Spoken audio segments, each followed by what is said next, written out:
Y les invito a que abran su Biblia en el Evangelio según San Mateo. Y nos vamos a ubicar en el capítulo 11 del Evangelio según San Mateo. Vamos a leer unos textos bien conocidos por la iglesia, pero que pronto no le hacemos justicia, gloria a Jesús. Mateo capítulo 11. Vamos a leer los versos del 28 al 30, gloria a Dios. Amén. Son unos textos bastante conocidos, pero que siempre que lo estudiamos el Señor revela cosas nuevas, ¿verdad? Porque el Espíritu Santo es como ríos de agua viva, no es un agua estancada, un agua que corre. Bien, Mateo capítulo 11, del verso 28 al 30. Y vamos a ponernos en pie, hermanos, para leer la palabra. Dice la Biblia, en el nombre del Padre, del Hijo y del Espíritu Santo: venid a mí todos los que estáis trabajados y cargados, y yo os haré descansar. Dice el 29, llevad mi yugo sobre vosotros y aprended de mí, que soy manso y humilde de corazón, y hallaréis descanso para vuestras almas, porque mi yugo es fácil y ligera mi carga. Padre, te damos gracias en esta tarde por tu palabra. Te pedimos que la bendigas, Señor, que esta palabra sea, Señor, edificando nuestras vidas para bien, para que tu palabra corra y sea glorificada. Te pedimos que el Espíritu Santo sea sellando en nuestro corazón. Padre, que seamos oidores, no olvidadizos, sino hacedores de ella. Gracias te damos, Señor. Amén y amén. Bien, mis hermanos, pueden tomar su asiento. Toma el papel y lápiz, ¿verdad? Vamos a apuntar algunos pensamientos bíblicos, porque el verso 29 dice: llevad mi yugo sobre vosotros. Y todos nosotros aquí sabemos, pues somos cristianos, ¿verdad?, que Jesucristo fue carpintero. Fue carpintero de una aldea que se llamó Nazaret, de una provincia que fue Galilea. Si usted mira el mapa bíblico en Jerusalén, en la época de Cristo, donde vivía la crema y la nata del pueblo vivía en Judea, ¿verdad? Ahí estaba el templo, estaban los sacerdotes, estaba el gobernador, estaba el alcalde, estaban los profetas. Era en Judea donde se movía la sociedad. Después venía Samaria, que es un pueblo híbrido. Los judíos no lo aceptaban como de su raza. Y más allá de Samaria estaba Galilea, o sea que Galilea era una provincia bien apartada. Y aparte que era una provincia bien apartada, Jesús tenía el banco de la carpintería era en Nazaret, que era un pueblo como que no muy... que iba a ser famoso porque Jesús salió de ahí. O sea que ese pueblo, que era de profesión agricultor, estoy seguro que de los trabajos que más le mandaban a hacer a Jesús eran los yugos, ¿verdad? Porque era un pueblo que araba la tierra. Entonces podemos decir que cuántos yugos pudo haber fabricado Jesús en su mocedad, muchos cientos. Muchos yugos. Podemos decir que Jesús era un experto hacedor de yugos. Ya sabía cómo hacer el yugo. Sí. También podemos decir de que como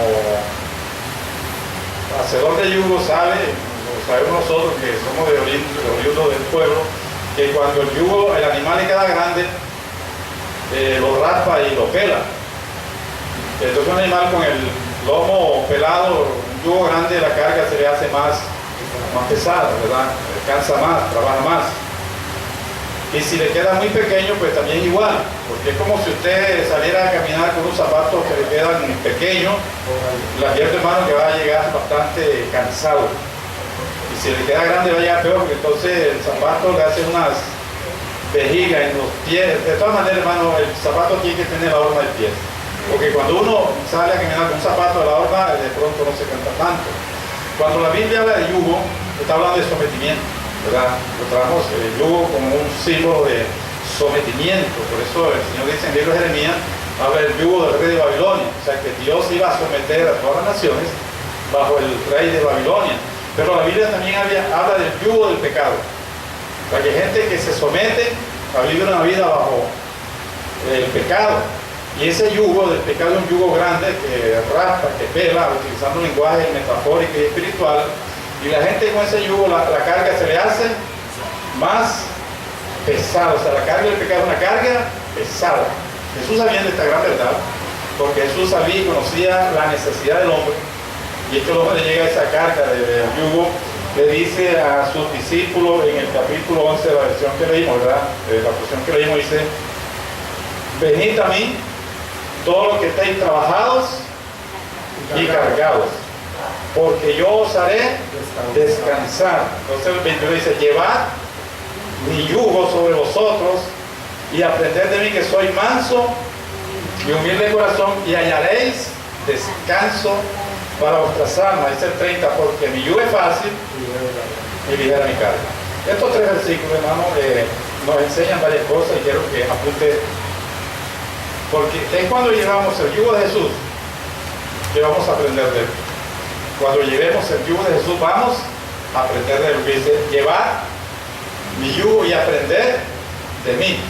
Cuando realmente somos discípulos de Jesús, ¿cuándo vamos a aprender de él? Cuando llevamos su yugo, primero, ¿verdad? Segundo, es cuando llevemos el yugo de Jesús que vamos a hallar descanso para nuestras almas. Es una gran verdad. Y tercero, podemos decir, hermano, que a ningún animal cerrero se le pone yugo. O sea, los yugos son para los animales que ya han sido domados. Usted ve los animales que andan por la calle con el yugo, ¿verdad? Que van arrastrando la carreta de la mercancía. Esa gente que viene por ahí por la calle, esos animales ya son animales que han sido domados. Ninguna persona, por loco que sea, va a poner un caballo salvaje a la carreta, porque le daña la carreta, le golpea la carga y lo puede matar a él. O sea que los yugos son para los animales que ya están domados. Y hay otra gran verdad en esta enseñanza que debes saber, es de que dentro de todos nosotros, sin excepción, hay un potro sin ley que tiene que ser tomado. Dentro de nosotros hay un potro sin ley, Jesús lo sabe, que tiene que ser tomado. En el libro de los Romanos, la carta de los Romanos, el capítulo 8, el verso 7, el apóstol Pablo, hablando de este tema, dice: por cuanto los designios de la carne son enemistad contra Dios, porque no se sujetan a la ley de Dios, ni tampoco pueden. O sea que la carne es un potro sin ley que no se sujeta. Capítulo 8, verso 7. Capítulo 8, verso 7 dice que dentro de todos nosotros, sin excepción, hay un potro sin ley que tiene que ser. Vamos a utilizar la palabra quebrantada, ¿verdad? Es más elegante. 8, verso 7 de Romanos. Eso es una gran verdad. Y miren, nosotros muchas veces criticamos a la gente cuando habla de manera redundante. O sea, muchas veces utilizamos palabras sin necesidad. Eso es una redundancia, ¿verdad? Eso se conoce en el estudio de la lengua, es la gramática, ¿verdad? Como pleonasmo. Y entonces yo digo: sal para afuera. Ya que sí, ¿para dónde va a salir? O sube para arriba. Oye, ¿para dónde va a subir? Es la Biblia, que es el libro más completo dentro de las figuras literarias, y el pleonasmo, ¿verdad? Jesús le dice a Lázaro: Lázaro, sal fuera. Y usted dice: madre, ¿y para dónde iba a salir? La Biblia dice, hablando de Raquel, la esposa de Isaac, que Raquel, no, Rebeca, era mujer virgen a quien varón no había conocido, como le decimos. Por lógica. Si era virgen era porque no había conocido varón. Y si no había conocido era porque era virgen. O sea, que es una redundancia, ¿verdad? Pero en la Biblia el pleonasmo es para hacer énfasis al pensamiento. Aquí hay un pleonasmo, el versículo que hemos leído en Romanos. Dice que los designios de la carne son enemistad contra Dios, porque no se sujetan ni tampoco pueden. Bueno, si no se sujetan es porque no pueden. Y si no pueden es porque no sé, es que es un pleonasmo. Pero en la Biblia el pleonasmo es para darle énfasis al pensamiento, de tal manera que es un tema de mucha importancia. Porque de aquí depende nuestra salvación. Entonces dentro de nosotros hay un potro sin ley que tiene que ser quebrantado. Ya vamos a hablar del quebrantamiento. ¿Qué es el quebrantamiento? Porque para que Jesús nos ponga el yugo tenemos que primero ser quebrantado. Es una gran verdad. A ningún animal cerrero se le pone yugo. Primero tenemos que ser quebrantado. ¿Qué es el quebrantamiento? O sea que nosotros muchas veces no entendemos la Escritura Porque las leyes de Dios son diferentes a las leyes las leyes de Dios son diferentes a las leyes seculares. En el mundo secular, bueno, y ese es un problema también, ¿verdad? Porque la palabra secular significa mundo. En el mundo, las cosas quebradas pierden el valor. Porque quebrantar es quebrar. ¿Qué quebrantar es? Quebrar. Y en el mundo todo lo que se quiebra va para la basura. ¿Qué hace usted cuando se le quiebra un plato? ¿Ah? Yo creo que no lo va a poner nuevamente. Bueno, ¿qué hace usted cuando se le quiebra un pocillo? Cuando se quiebra un espejo. Todo lo que se quiebra pierde el valor. Usted compra un carro, último modelo, lo compra allá en la agencia, le quita el licopor de los pedales y lo saca y a media cuadra lo choca. Ese carro de inmediato pierde el valor. ¿Por qué? Porque ya está chocado, ya está quebrantado. O sea, es una regla natural que todo lo que se rompe pierde el valor. Pero en el Señor, hermano, todo es lo contrario. Dios valora las cosas rotas. O sea, Dios valora a las cosas quebrantadas. Usted quiere acompañar conmigo en el libro de los Salmos, Salmo capítulo 34, el verso 18. Salmo capítulo 34. ¿Cómo mira Dios las cosas quebrantadas? Las cosas partidas. 34, 18 dice: cercano está Jehová a los quebrantados de corazón y salva a los contritos de espíritu. Para que tenga usted una idea de lo que es el quebrantamiento ya en la parte espiritual, es la contraparte de la altivez. O sea, una persona que no esté quebrantada es una persona altiva, ¿verdad? Orgullosa. Y sabemos que el pecado del diablo fue por eso, porque se llenó de altivez, se enalteció su corazón. Por eso la Biblia habla mucho del quebrantamiento. Y es un tema que casi nadie toca, y es un tema muy importante. Porque la Biblia dice que Dios está cercano a los quebrantados. Se volviendo a la figura del caballo, un caballo cerrero, cimarrón, nadie se le acerca. O sea, un mulo que no ha sido avanzado, hermano, el que se le acerca puede salir perdiendo. Esos mulos. Y otra cosa, es verdad que esos animales, la gente que viene del pueblo, que vive el pastor, hay que avanzarle el suelo. La gente de los piqueros, la gente que tiene animales de esa clase sabe cuándo lo tiene que avanzar, cuándo están pichones. Cuando llegan a viejo y no lo avanzan, ya no lo avanza nadie. Y así es lo espiritual. Cuando una persona se convierte, hermano, hay que tratar de darle enseñanza y doctrina enseguida, porque si usted llega a viejo espiritual sin que haya sido doctrinado, hermano, ya no lo doctrina nadie, o sea, se vuelve terco, se vuelve con esos mulos cerreros que no los quiere nadie. A ver, el Salmo 51, del verso 17, nos habla del quebrantamiento. Salmo capítulo 51, el verso 17 dice: los sacrificios de Dios son el espíritu quebrantado. Al corazón contrito y humillado no desprecias tu, Dios.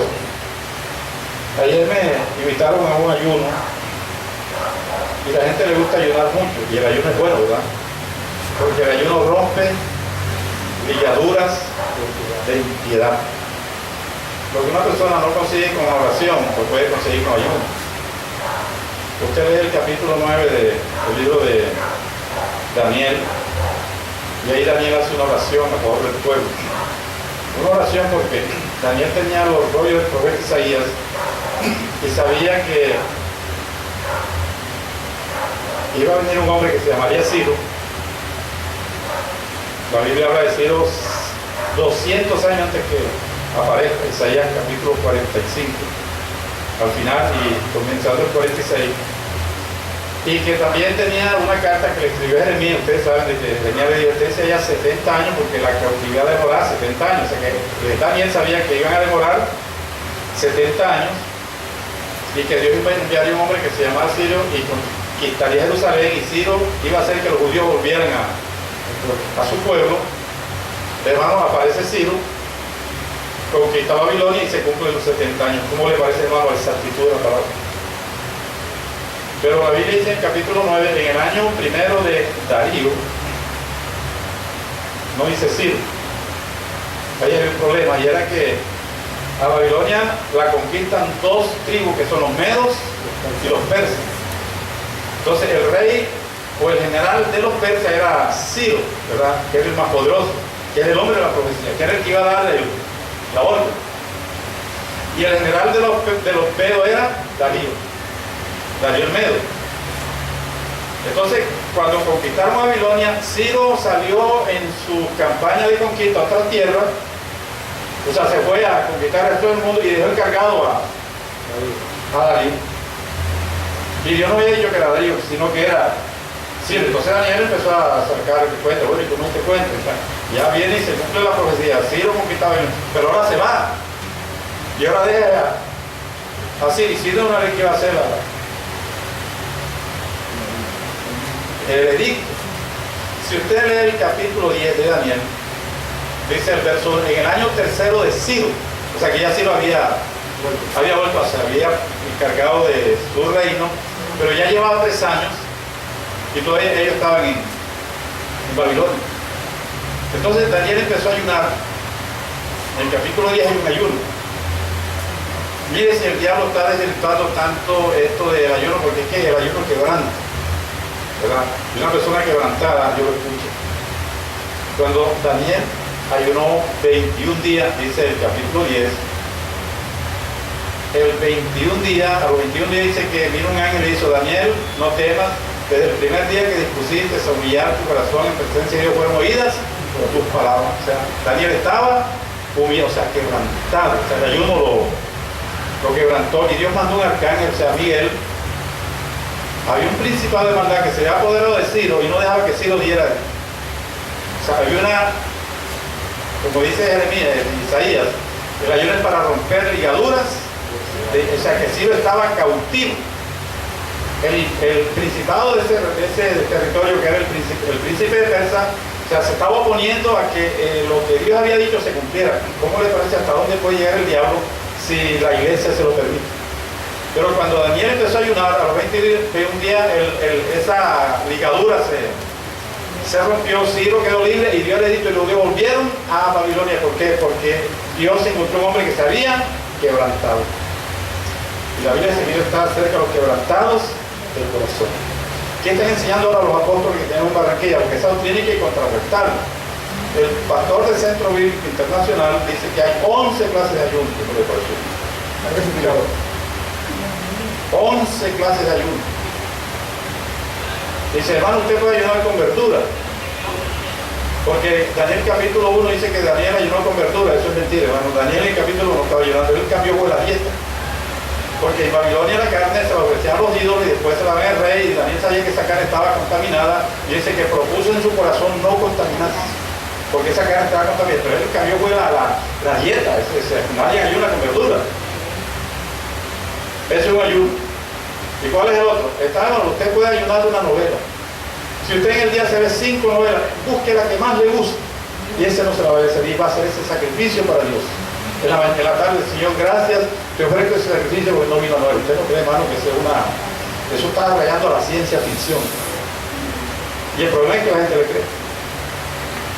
Dice, hermano, usted puede ayunar un partido del Junior. Si el Junior viene a jugar a Barranquilla y va a jugar con el Santa Fe o con un clásico, no vaya al estadio ni ve el partido. Usted hace ese sacrificio para Dios. Usted no cree, hermano, que eso a la gente está como un poco... Hay que mirar, hermano, que el ayuno es abstenerse de alimento, y el ayuno hay quebranta, y el ayuno rompe ligaduras de iniquidad. La gente quebrantada, hermano, mueve el corazón de Dios. El quebrantamiento. Vamos a mirar lo que dice Santiago capítulo 4, verso 6. Hablando del quebrantamiento. Carta del apóstol Santiago capítulo 4, verso 6. Dice, pero Él da mayor gracia. Por eso dice, Dios resiste a los soberbios y da gracia a los humildes. ¿Cómo me parece, hermano, eso? Yo antes tenía un vecino que se llamaba Jorge Juzgado, allá en Centenario. Él es bogotano, pero y la mamá vive en Bogotá, y la mamá es cristiana.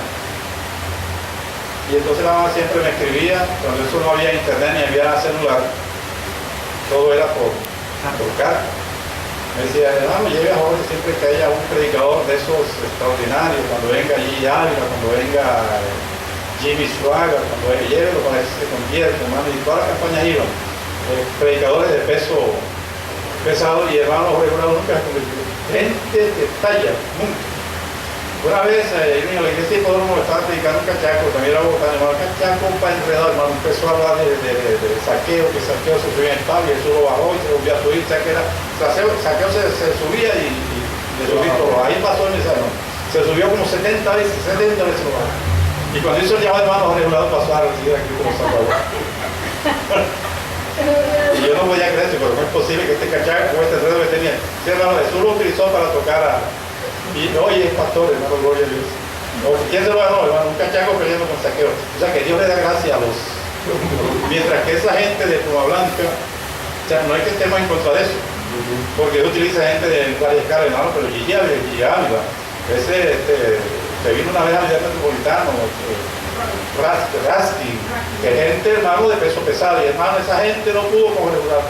Y yo el cachaco me lo para Cristo, y hoy en día es pastor. O sea, que Dios da gracia a los humildes. Ese es el Dios que nosotros tenemos. Pero bien, vamos a hablar en esta noche, en esta tarde todavía, de algunas de las herramientas que Dios utiliza para quebrantarlo, gloria a Dios. Es que Dios sí lo sabe quebrantar. Porque es que, a ver, cuando van a amansar un mulo, que es un animal híbrido, uno de los animales más tercos es el mulo y que más fuerza tiene, porque es un híbrido, ¿verdad? Es una mezcla de burro con caballo. O sea, las mulas no paren, usted sabe eso, ¿verdad? Entonces los mulos se reproducen de burro con caballo, eso da ahí el mulo. El mulo para avanzarlo le pone unas cargas de arena y lo mete en un pozo con agua, por lo menos así veía yo que lo avanzaban, y ahí se me remontaba uno encima en el agua, o sea, en el agua, si la persona se cae no se golpea, y ahí lo amarraban de lado y lado y no lo dejan salir, el caballo empezaba a patalear y a patalear y a patalear hasta que lo quebrantaban, de ahí salía mansito, ¿no?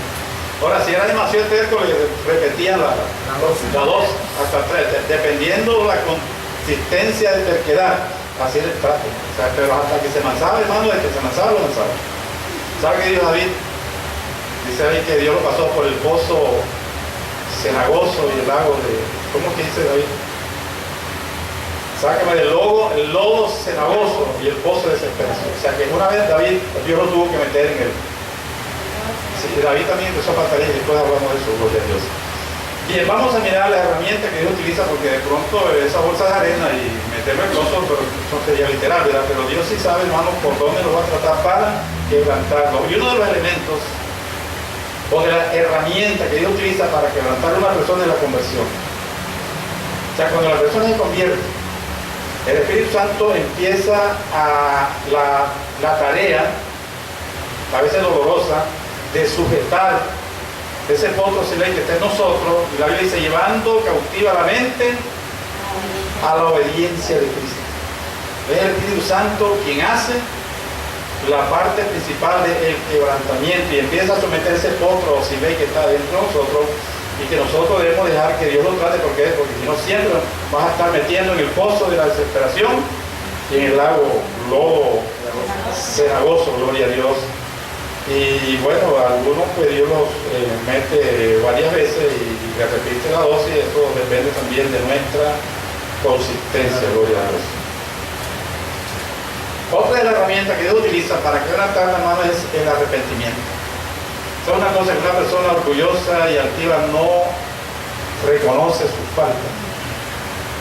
O sea, una cosa vergonzosa es cometer un pecado, pero más vergonzoso es negarlo. Si una persona peca, bueno, no está bien que peque, pero si lo reconoce, la Biblia dice que el que confiesa y se aparta, alcanza misericordia. Pero pecar ya es una falta vergonzosa, pero más vergonzosa es no reconocer. Hermano, ¿quién ha dicho eso? Pero la persona peca y queda callado, entonces él lo tiene que quebrantar. Ustedes recuerdan el capítulo 11 del segundo libro de Samuel, ¿verdad? Es un capítulo bastante predicado y el capítulo donde David dañó su hoja de vida. O sea, si a David le sacamos el capítulo 11, es el capítulo negro de David, fue el dulce cantor de Israel.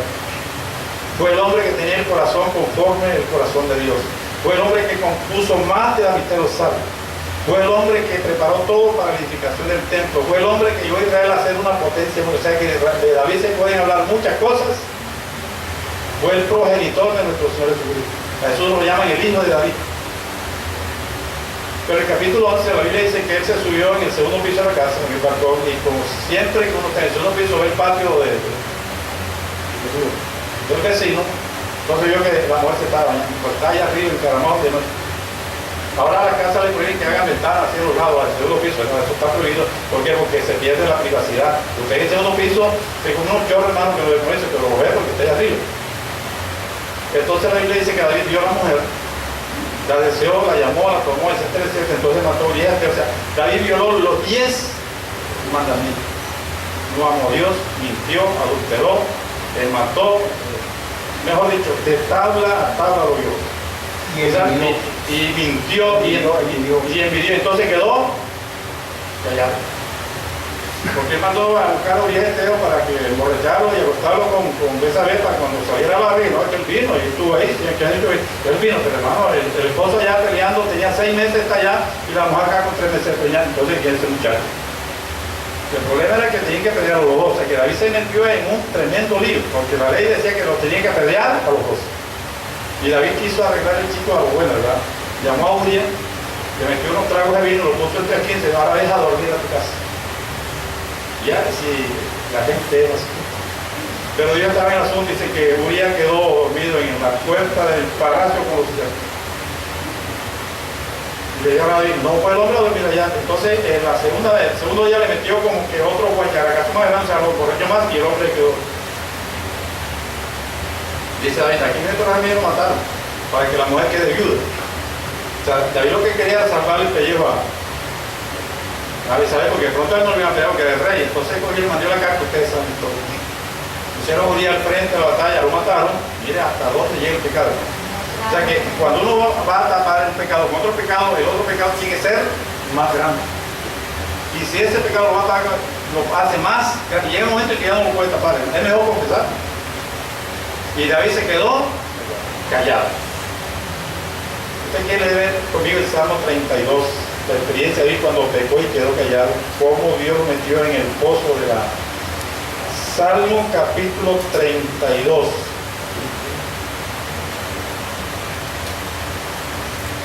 Dice el verso 1, bienaventurado aquel cuya transgresión ha sido perdonado y cubierto su pecado.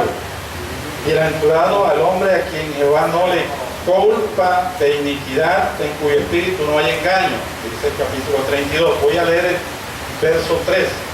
Mientras callé, ¿qué le pasó? Se envejecieron mis huesos. En mi gemir todo el día, porque de día y de noche se agravó sobre mí tu mano. Él después confiesa, más adelante dice que me metiste en el lago cenagoso, en el pozo de la desesperación. ¿Y por qué lo hizo? Porque la bestia, ese potro sin ley que tenía David, y todos lo tenemos, él se descuidó y como que se le desbocó, como dice alguien, hermano, la carne se le despelucó. Y cuando la carne se despeluca, hermano, nos mete el problema, gloria a Dios, porque el ocuparse de la carne es muerte. Porque los vecinos de la carne son enemistad contra Dios, porque no se sujetan, es como un potro sin ley, un potro salvaje. Entonces, cuando Dios vio que el potro de David se le había desbocado, ¿qué hizo? Lo metió en el hoyo con una par de bolsas de arena, hermano, y ahí lo avanzó nuevamente, gloria a Dios. O sea, así trata Dios, ¿verdad? Mire, dice, porque en mi gemir todo el día, porque de día y de noche, el verso 4, se agravó contra mí tu mano, se volvió mi vector en sequedad de verano. ¿Y qué dice el verso 5? Pero ¿cuándo lo declaró? Cuando Dios lo quebrantó. Sí, Señor, lo tuvo que quebrantar para que pudiera confesar. O sea que es una herramienta que Dios utiliza para que podamos confesar.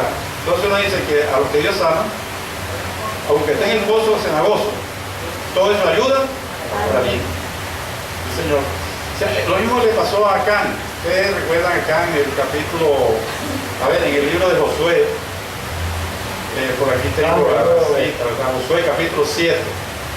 Dios había dicho que Jericó, todavía más, que nadie cogiera nada que se oponiera para Dios. Cualquiera que cogiera otro era anatema.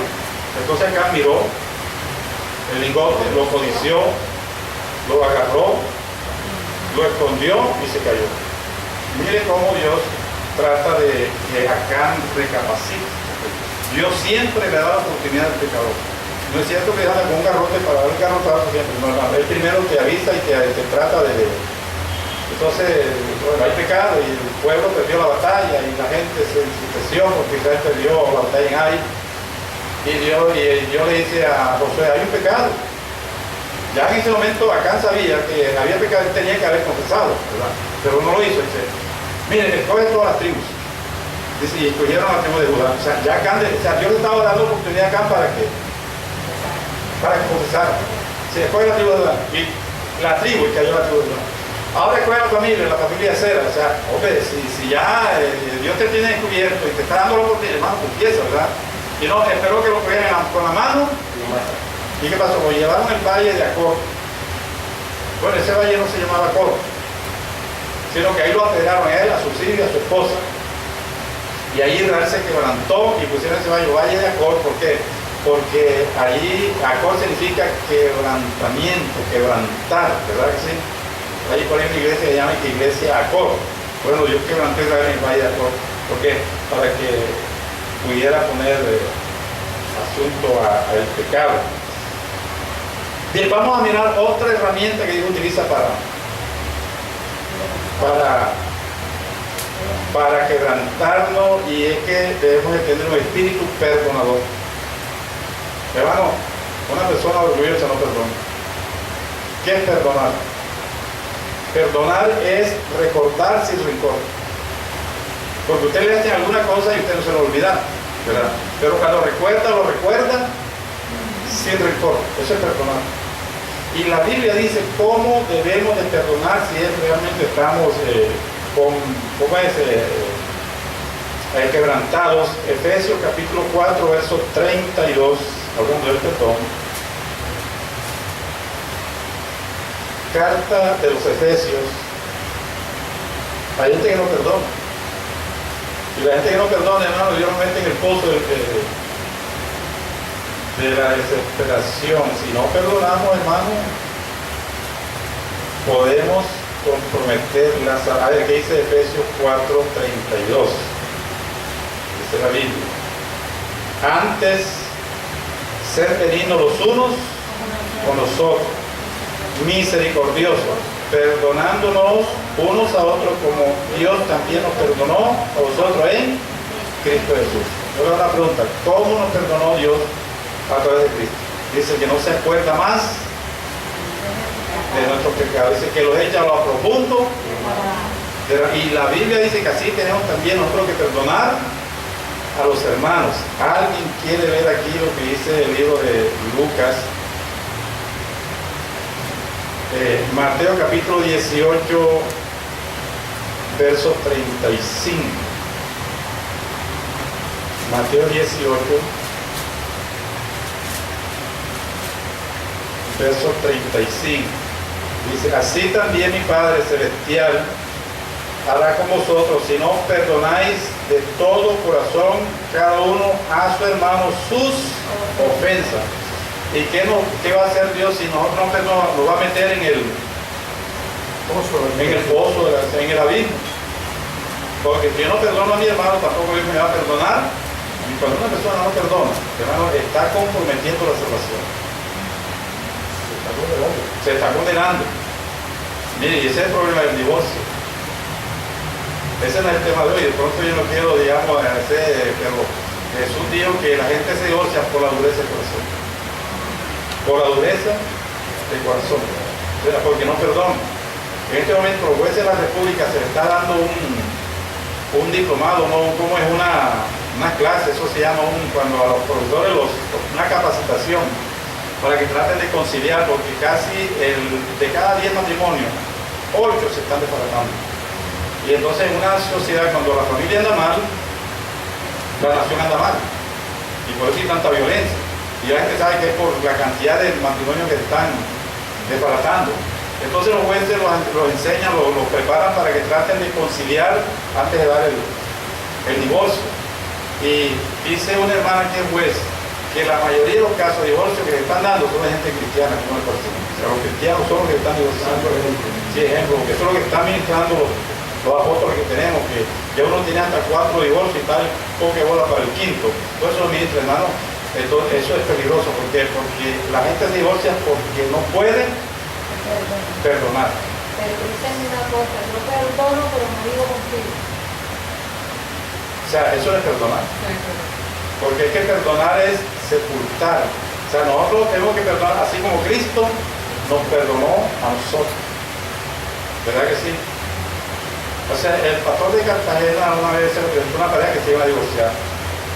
Y el pastor, que tiene una seguridad hermano enorme, dice, hermano, pero ¿por qué no lo perdona como su hermana en Cristo? Como su esposa. Y el esposo le resolvió, dice, es que no la perdone, hermano, ni si vuelvan a hacer. Entonces perdonaba como tu hermana en Cristo. Tampoco. Hermano, entonces la vas a tener que perdonar como tu enemiga, porque la Biblia te dice que tenemos que perdonar a nuestro enemigo. O sea, perdonar como tu enemiga, y hermano, y el hombre la perdonó, ¿cómo le parece? ¿Sabe que el divorcio es peligroso? Porque la persona que se divorcia está poniendo en riesgo su salvación. Yo leí una vez una historia de dos, se casaron, hermano, y llevaron como casi 60 años de vida matrimonial, y se murió primero el esposo, se fue por el cielo. Y después se murió el esposo, y cuando la esposa lo veía ya, como que lo vea, dice, un momento, ya se contrato que no, ya, porque la Biblia dice que hasta que la muerte nos separe, y eso se acabó, ¿cómo le parece? Hasta en el cielo la gente tiene problemas. Bien, tenemos que perdonar, gloria a Dios. Una persona quebrantada perdona. Una persona orgullosa, yo diría altanera, no, yo diría para la contraparte de la humildad, la altivez. No, la persona altiva no perdona.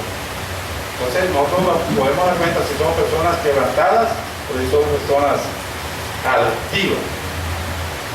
Bien, hay otra herramienta de quebrantamiento que Dios utiliza y es la obediencia, gloria a Dios. O sea, una persona quebrantada es obediente. La obediencia es un símbolo que usted está quebrantado. Miren lo que dice el Salmo capítulo 32, el verso 9. Y a veces Dios utiliza palabras duras para quebrantar. Salmo capítulo 32, el verso 9. No sé como quién. ¿Cómo le parece, no? ¿Ah? Dice así, sin entendimiento.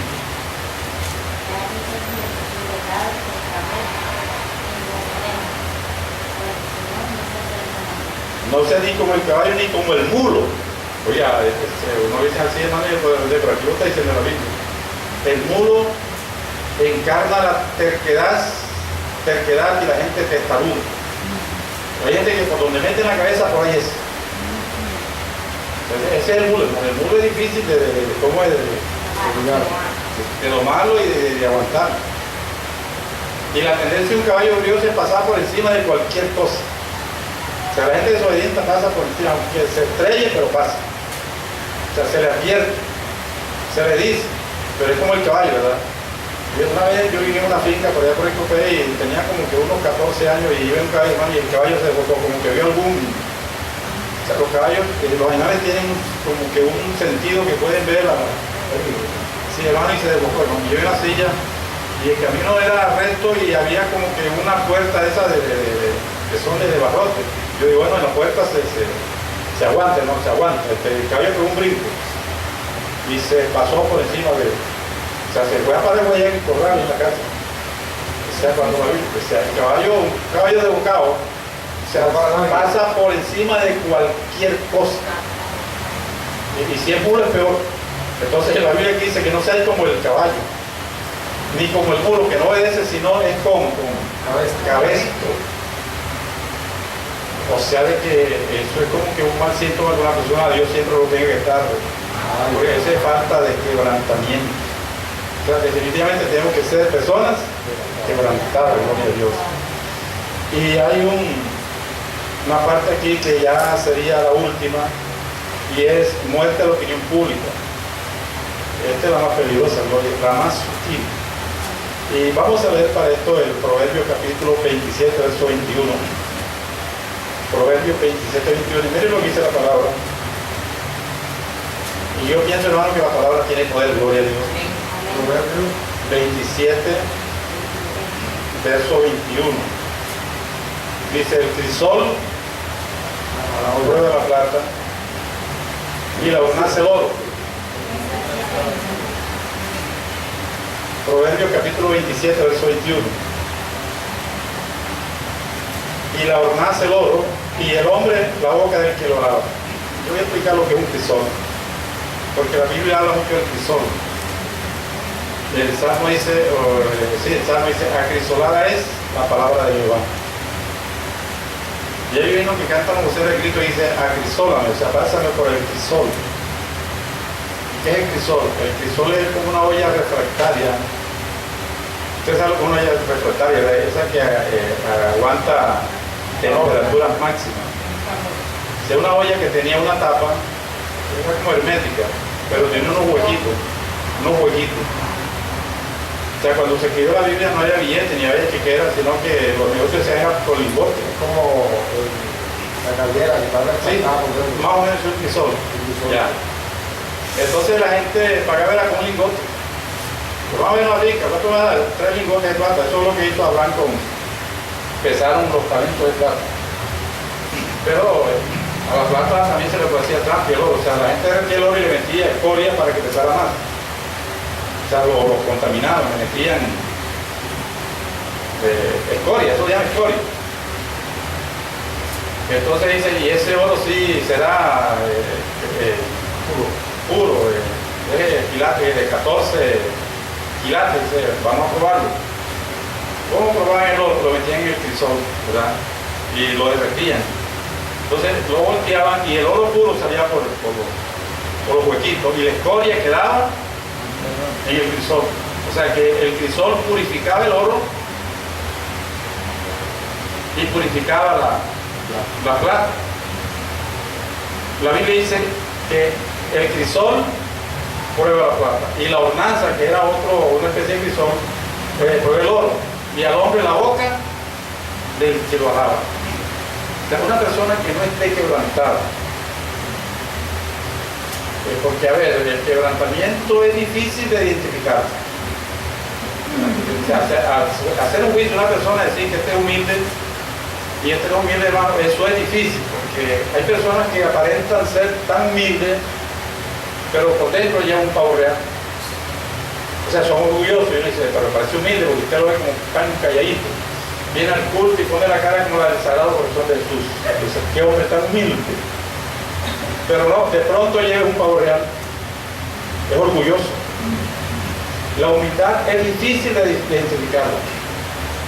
Y es difícil de mantenerla. Porque una persona puede ser muy humilde. Y es humilde hasta el día que se da cuenta que es humilde. Entonces se llena de orgullo porque es humilde, como le parece. Yo soy la persona más humilde, ya está como que el pavo real. O sea, es difícil identificar a una persona humilde. Porque de pronto usted es una persona así como que muy altanera, como que muy, yo dice, ese hermano es, no, de pronto esa persona que usted ve como que muy altanera, Cristo reina en el corazón de esa persona. O sea, es difícil identificar la humildad.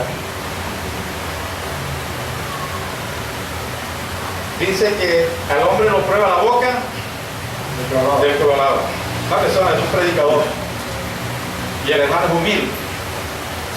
Pero el hermano es un tremendo predicador. Y entonces la gente cuando termina el mensaje empiezan como casual, hermano, qué bendición, hermano. Ese mensaje tan lindo, ese mensaje, hermano, me llevó al cielo. Hermano, Dios me habló a través de usted. Si la persona no está quebrantada, empieza. Por favor. Sí, señor. Sí, la Biblia lo dice, el crisol prueba la plata. Y la ordenanza, y al hombre. O sea, usted quiere saber si el hermano Kilman es humilde, empiece a sobarle la etiqueta y ahí va a pedir cobre si es que tiene cobre. Es una forma que eso no falla. O sea, por ejemplo, hay ministerios que son vitrineros, ¿verdad? Por ejemplo, el ministerio de la música, de la predicación.